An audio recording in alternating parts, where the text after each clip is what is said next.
नमस्कार मित्रों, आज हम लोग मैथमेटिक्स का एक नया टॉपिक लेकर के मिलते हैं जिसका नाम है कोऑर्डिनेट ज्योमेट्री। आपके सामने दो वर्ड लिखे गए हैं, एक है कोऑर्डिनेट और दूसरे का नाम है मेजरमेंट। तो अब यहाँ दोनों पॉइंट की बात करें तो पहला पॉइंट आपके पास जो है वो लिखा गया ज्योमेट्री। ज्योमेट्री जो है हमने बताया भी था पिछले वीडियोस में कि फादर ऑफ ज्योमेट्री जो है यूक्लिड को कहा जाता है। अर्थ को मेजर करने के लिए जिस मैथमेटिक्स का यूज करते हैं उसको क्या बोलते हैं? ज्योमेट्री बोलते हैं। यहां अगर इसको हम लोग दो पार्ट में ब्रेक करें तो एक हो जाएगा जियो और दूसरा हो जाएगा मेट्रॉन। जियो का मतलब होता है अर्थ और मेट्रॉन का मतलब हो जाएगा मेजरमेंट। अर्थ को मेजर करने के लिए जिस मैथमेटिक्स का यूज करते हैं उसको हम लोग बोलते हैं ज्योमेट्री। अब कोऑर्डिनेट वर्ड कहां से है? कोऑर्डिनेट का मतलब होता है कि किसी भी पॉइंट को लोकेट करने के लिए एटलीस्ट टू रेफरेंस की जरूरत पड़ती है। क्यों दो रेफरेंस की जरूरत पड़ती है? इसीलिए इसको हम लोग बोलते हैं कोऑर्डिनेट। यहां एक पॉइंट आप लिखते हैं x, दूसरा पॉइंट आप लिखते हैं y। ऐसा क्यों लिखते हैं इसकी भी बात हम लोग कर लेते हैं। जैसे मान लीजिए कोई भी एक फ्रेंड है और वो किसी ऐसी जगह पर है जहां हमको उसको लोकेट करना है।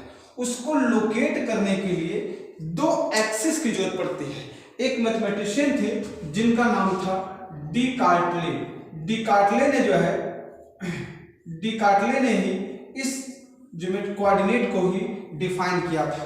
दो एक्सिस आपके पास होते हैं, एक हॉरिजॉन्टल दिख रहा है और दूसरा वर्टिकल है। दोनों ही हॉरिजॉन्टल होते हैं, लेकिन जब बोर्ड पर आप देखेंगे तो एक आपको हॉरिजॉन्टल दिखता है, दूसरा आपको वर्टिकल दिखता है। इस हॉरिजॉन्टल वाले को हम लोग बोलते हैं एक्स एक्सिस और इस वर्टिकल वाले को बोलते हैं वाई एक्सिस। एक्स एक्सिस का जो अदर नेम होता है वो होता है एब्सिस्सा और वाई एक्सिस का जो अदर नेम होता है उसका नाम होता है कोऑर्डिनेट।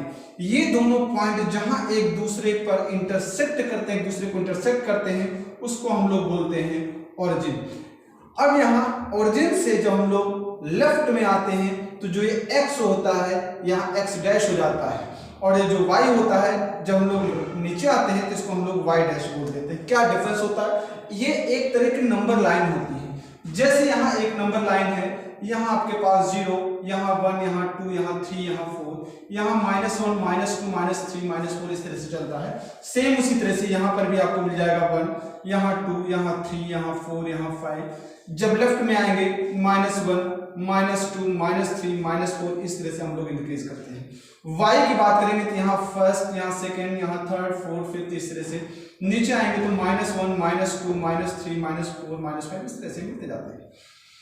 इस प्लेन को हम लोग बोलते हैं कार्टेशियन प्लेन।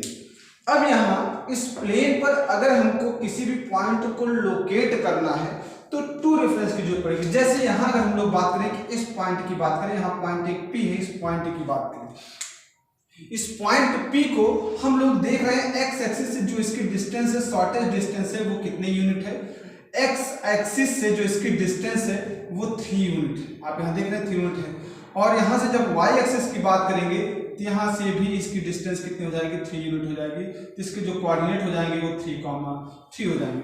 सेम इसी तरह से अगर हम लोग यहाँ बात करें, कोई एक पॉइंट है, यहाँ एक पॉइंट है, ये पॉइंट मैं Q ले लेता हूँ। आप देख रहे हैं कि x एक्सिस पर जो डिस्टेंस कवर हो रही है वो कितनी है? 4 है, और y एक्सिस पर जो डिस्टेंस कवर हो रही है वो कितनी है? 1 है। तो इसके जो कोऑर्डिनेट हो जाएंगे वो क्या हो जाएंगे?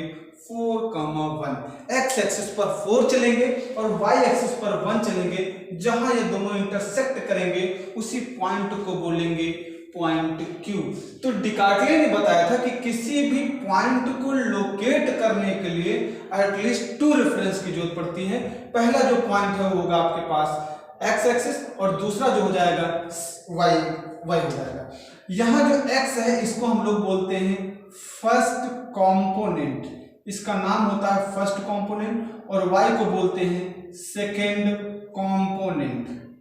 फर्स्ट कंपोनेंट और सेकंड कंपोनेंट हमेशा x को पहले लिखते हैं और y को बाद में लिखते हैं। x एक्सिस का जो नेम होता है वो अदर नेम होता है, वो होता है एब्सिस्सा, और y एक्सिस का जो अदर नेम होता है उसको हम लोग बोलते हैं कोऑर्डिनेट। और इसी तरह से अगर देखा जाए तो ये 4 क्वाड्रेंट में डिवाइड हो गया। x y एक्सिस जो मिल करके जब एक दूसरे को इंटरसेक्ट कर रहे हैं तो देख रहे हैं कि first, second, third, fourth part में ये डिवाइड हो गया। इस क्वाड्रेंट को हम लोग बोलते हैं फर्स्ट क्वाड्रेंट। यहाँ जो आपके पास जहाँ एक्स और वाई दोनों पॉजिटिव दिख रहे हैं इसको बोलते हैं फर्स्ट क्वाड्रेंट। इसको हम लोग बोलते हैं सेकंड क्वाड्रेंट। ये आपके पास हो जाएगा थर्ड क्वाड्रेंट। ये आपके पास हो जाएगा फोर्थ क्वाड्रेंट। अब यही फर्स्ट क्यों है? क्योंकि डिकार्टले ने कहा था एक्स पॉजिटिव से एंटी क्लॉकवाइज जब हम लोग चलते हैं, क्लॉकवाइज चलेंगे तो इधर आएंगे, लेकिन एंटी क्लॉकवाइज चलेंगे तो यहाँ जो पहला स्पेस मिल रहा है, जो यहाँ आपको मिल रहा है, ये जो आपके पास स्पेस है, इसको हम लोग बोलते हैं फर्स्ट क्वाड्रेंट। तो इसलिए इसको हम लोग बोलेंगे फर्स्ट क्वाड्रेंट। इसके बाद जब इधर एंटी क्लॉकवाइज चलेंगे तो ये आपके पास सेकंड, ये थर्ड, ये फोर्थ क्वाड्रेंट का मतलब हो जाएगा कि 90 पार्ट्स में अगर आप डिवाइड होते हैं, ये एक दूसरे पर क्या होती है, परपेंडिकुलर ही आपको दिख रहे हैं, सब परपेंडिकुलर है। क्या खासियत है इसमें? फर्स्ट क्वाड्रेंट में जो एक्स और वाई होते हैं दोनों क्या होते हैं?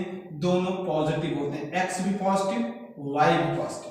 सेकेंड क्वाड्रेंट में जब आ रहे हैं लिखेंगे तो पहले एक्स ही, यहाँ जो एक्स होगा वो माइनस में होगा और वाई जो होगा वो क्या हो जाएगा, पॉजिटिव। क्योंकि आप देख रहे हैं एक्स एक्सिस यहाँ पर माइनस में नोटेशन है और वाई एक्सिस पर यहाँ पर आपके पास प्लस नोटेशन है। इसी तरह से थर्ड क्वाड्रेंट में जाएंगे तो यहाँ एक्स जो होगा वो माइनस में होगा, वाई जो होगा वो किस में हो जाएगा, प्लस में हो जाएगा। जब आप फोर्थ क्वाड्रेंट में जाएंगे तो यहाँ आपको मिल जाएगा माइनस, यहाँ एक्स जो होगा वो प्लस में होगा और वाई जो हो जाएगा किस में हो जाएगा, माइनस में हो जाएगा। इस तरह से यहाँ इसको हम लोगों ने 4 पार्ट में डिवाइड कर दिया है।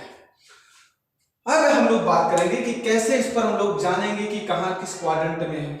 अब अगर आपसे कोई कहे कि हम ओरिजिन पे खड़े हैं, ओरिजिन के जो कोऑर्डिनेट होते हैं, ओरिजिन के जो कोऑर्डिनेट होते हैं वो 0,0 होते हैं। अगर कोई पॉइंट यहाँ पर एक्स एक्सिस पर लोकेट कर रहा है तो एक्स एक्सिस पर वाई कोऑर्डिनेट क्या हो जाएंगे, 0 हो जाएंगे। आप ऐसा लिख सकते हैं on the x axis, on the x axis y coordinate, जो वाई कोऑर्डिनेट होगा वो क्या हो जाएगा, वो 0 हो जाएगा, वाई कोऑर्डिनेट 0 हो जाएगा। मतलब यहाँ जो कोऑर्डिनेट होंगे वो हो जाएंगे x, 0 on the x axis. और अगर हम लोग बात करें दूसरी बात, हम लोग बात करें ऑन द वाई एक्सिस, जब हम लोग वाई एक्सिस की बात करेंगे तो यहाँ जो आपके पास x कोऑर्डिनेट होगा, x कोऑर्डिनेट वो क्या हो जाएगा, 0 हो जाएगा। और यहाँ जो बात आपके पास आ जाएगी वो क्या हो जाएगा, 0, y आपको मिल जाएगा। तो इस तरह से जो आपके पास x, y और 0, x, 0 और 0, y। तो जब आप x कोऑर्डिनेट पर, यहाँ x एक्सिस पर होंगे तो इसके कोऑर्डिनेट जो हो जाएंगे वो क्या हो जाएंगे, -3, 0। और लेकिन अगर यही बात यहाँ पर कहीं पर आप लोकेट करते, इसके जो कोऑर्डिनेट हो जाएंगे वो हो जाएंगे 0,4। यहाँ आप देख रहे हैं 0,4 आपको मिल जाएगा। तो इस तरह से जब हम लोग लोकेट करेंगे कहाँ पर, यहाँ पर अगर किसी भी दो पॉइंट को P, Q इस तरह से डिफरेंट, तो आप जान सकते हैं कि हम किस क्वाड्रेंट में हैं। अगर both are positive it means x first quadrant, if x negative y positive then second quadrant, if both are negative then third quadrant, and if x axis is positive and y axis is negative then it is fourth quadrant. अब हम लोग जो देखेंगे कि इसका और use कैसे करते हैं, ये तो बात हो गई लोकेशन की, आप लोकेट कर लेंगे। लेकिन अब हम लोग बात करेंगे कि इस पर और डिपेंड क्वेश्चंस कैसे आते हैं। तो इस पे कुछ फॉर्मूलेज की हम लोग बात करेंगे। जो पहला फॉर्मूला आपके पास आ रहा है उस फॉर्मूले का नाम हो जाएगा डिस्टेंस फॉर्मूला। पहला जो फॉर्मूला आपको मिल रहा है उसका नाम हो जाएगा डिस्टेंस फॉर्मूला।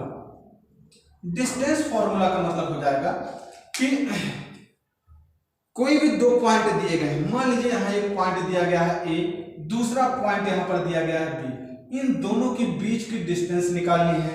और गिवन है हमको क्या, हमको गिवन है इनकी कोऑर्डिनेट। एक्स एक्सिस यहाँ जो आपके पास A है इसके कोऑर्डिनेट है x1 y1 और यहाँ जो B है इसके कोऑर्डिनेट है x2 y2। इन दोनों के बीच की डिस्टेंस निकालनी है। डिस्टेंस निकालने के लिए यहाँ हम लोग लिखेंगे AB इज इक्वल टू, इसको याद रखिएगा हमेशा, यहां आपके पास मिल जाएगा difference between x coordinate whole square plus difference between y coordinate whole square. ये आपके पास हो जाएगा। या इसी को और भी तरीके से लिख सकते हैं, या इसी को लिख सकते हैं A B is equal to under root x2 minus x1 whole square plus y2 minus y1 whole square. या आप इसको ऐसे भी लिख सकते हैं क्योंकि इसके ऊपर कोई फर्क नहीं पड़ेगा, A B is equal to under root x1 minus x2 whole square, चाहे जो लिख दीजिए, प्लस y1 या y2 minus y1 whole square. Means difference between x coordinate and whole square plus difference between y coordinate whole square, it is the point. अब जैसे यहाँ हमको कोई भी दो पॉइंट मिल जाए, एक पॉइंट यहाँ आपको मिल रहा है, हम लोग एज्यूम कर लेते हैं इसी में, एक पॉइंट आपके पास यहाँ कोई मिल रहा है कि मान लीजिए 3,4 कोई एक पॉइंट है, यहाँ एक पॉइंट ए है 3,4 है, दूसरा पॉइंट यहाँ हमको मिल रहा है -3, -2। यहाँ आपके पास इन दो पॉइंट, यहाँ कोई पॉइंट क्यू है, इन दोनों के बीच की हमको डिस्टेंस निकालनी है। इसी एग्जांपल पर हम लोग देखते हैं कैसे यूज करेंगे। तो यहाँ जो ए बी हो जाएगा आपके पास, A B is equal to A B या बी चाहे जो निकाल लीजिए, आप इसको x1 y1 मान लीजिए, किसी को भी x1 y1 मान लीजिए, इसको आप x2 y2 मान लीजिए, चाहे जिसको चाहे जो मान लीजिए। अब यहाँ से आप कहते हैं x2 माइनस x1, तो x2 माइनस x1 आप फॉर्मूला लगाते हैं whole square plus y2 minus y1 whole square आप यूज करते हैं। x2 की वैल्यू आप यहाँ बता रहे हैं कि 3 है, और यहाँ पर x1 की वैल्यू जो है वो भी क्या 3 है, यहाँ माइनस माइनस प्लस हो जाएगा और यहाँ क्या लग जाएगा होल स्क्वायर प्लस। इसी तरह से 4 और यहाँ पहले से ही माइनस है तो माइनस माइनस प्लस हो जाएगा, 4 + 2 होल स्क्वायर। यहाँ आपको जो आंसर मिल रहा है वो मिल जाएगा 3 कितना हो जाएगा 6 हो जाएगा, 6 का स्क्वायर कितना हो जाएगा 36, और यहाँ कितना हो जाएगा 4 + 6 होल स्क्वायर, दैट इज यहाँ के मिल जाएगा 36, और यहाँ जो आंसर आपको मिलेगा अंडर रूट 72। आप इसको सिंपलेस्ट फॉर्म में कर सकते हैं, ये मिल जाएगा 6√2। यही आपके पास यूनिट, यही आपको आंसर मिल जाएगा कि 6√2 is the distance between A B. हम लोग डायरेक्ट फॉर्मूला यूज करेंगे कि किसी भी दो पॉइंट के बीच में जब डिस्टेंस निकालेंगे तो कैसे निकाल लेंगे। यहाँ हम लोग लिख लेंगे distance between x coordinate and distance between y coordinate, और यहाँ हम लोग अंडर रूट के अंदर होल स्क्वायर लगा देंगे और आपको मिल जाएगा। एक और फॉर्मूला आपको यहाँ पर देखने को मिलेगा जिसका नाम है सेक्शन फॉर्मूला। सेक्शन फॉर्मूला, ये दोनों मेन है इसके कोऑर्डिनेट ज्योमेट्री के, सेक्शन फॉर्मूला और डिस्टेंस फॉर्मूला। सेक्शन फॉर्मूले में हम लोग क्या करेंगे, सेक्शन फॉर्मूले में आपको कोई भी दो पॉइंट दिए गए होंगे, यहाँ आपको दिया गया है ए बी, यहाँ इसके कोऑर्डिनेट दिए गए x1 y1, इसके कोऑर्डिनेट दिए गए x2 y2, यहाँ कोई एक पॉइंट P कहेगा, इसके कोऑर्डिनेट निकालने हैं। इसके कोऑर्डिनेट कैसे निकालना है, यहाँ आपको दिया गया है x और y, लेकिन इसके साथ साथ इसका रेशियो दिया गया होगा कि P AB को कुछ रेशियो में डिवाइड करता है। हम मान लेते हैं कि ये m रेशियो n में क्या करता है, डिवाइड करता है। तो यहाँ पर x और y एक्सिस की वैल्यू निकालनी है। सीधा से इसका फॉर्मूला होता है कि यहाँ हम लोग लिखते हैं x इज इक्वल टू, इसका फॉर्मूला इस तरह से लिखेंगे हम लोग, इरेज कर देते हैं, आगे देखते हैं, यहाँ ऊपर लिखते हैं x एक्सिस, यहाँ आप लिखेंगे यहाँ x इज इक्वल टू, ये आपके पास हो जाएगा x1 में n का मल्टीप्लाई करेंगे, फर्स्ट कोऑर्डिनेट यहाँ x1 इंटू n, और यहाँ आपके पास हो जाएगा y2 इंटू m, और अपॉन m प्लस 1, x क्या हो जाएगा x1n plus x2m upon m plus n। और सेम इसी तरह से जब y कोऑर्डिनेट की बात करेंगे केवल यही x और y1 चेंज होगा, यहाँ आपको मिल जाएगा y1n plus y2m upon m plus n। इस तरह से आप कोऑर्डिनेट निकाल सकते हैं। अब आपके दिमाग में एक क्वेश्चन आना चाहिए कि मान लीजिए कि जो यहाँ कोई एक पॉइंट जो दिया गया है m और n दे दिए जाए आपको, और ये पूछे आपसे ये भी कह सकता है कि अगर मान लीजिए P is the mid point, P अगर मिड पॉइंट हो जाएगा तो m और n का जो रेशियो होगा वो क्या हो जाएगा, सेम हो जाएगा। m और n की जो वैल्यू हो जाएगी वो क्या हो जाएगी, 1 हो जाएगी। m इज इक्वल टू 1 मिल जाएगा और n इज इक्वल टू 1 मिल जाएगा। तो यहाँ से जो x की वैल्यू हो जाएगी वो क्या हो जाएगी, x1 प्लस x2 अपॉन 2, और y की जो वैल्यू हो जाएगी y1 प्लस y2 अपॉन 2। तो ये यूज जो होता है ये सेक्शन फॉर्मूले का है। कब होगा, जब आपको कोई भी एक पॉइंट दिया गया है P जो किसी लाइन को 2 रेशियो में डिवाइड करता है, इंटरनली या एक्सटर्नली।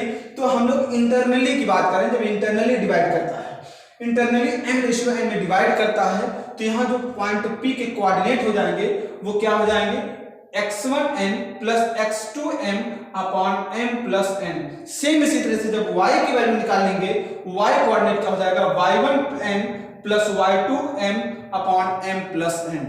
इस तरह से हम लोग कोऑर्डिनेट ज्योमेट्री का यूज करते हैं। सबसे पहले हम लोग इनके एक्सिस के बारे में जानते हैं, इनके नेम के बारे में जानते हैं, इनके लोकेशन के बारे में जानते हैं और साथ ही साथ इनका यूज दो फॉर्मूले में करते हैं।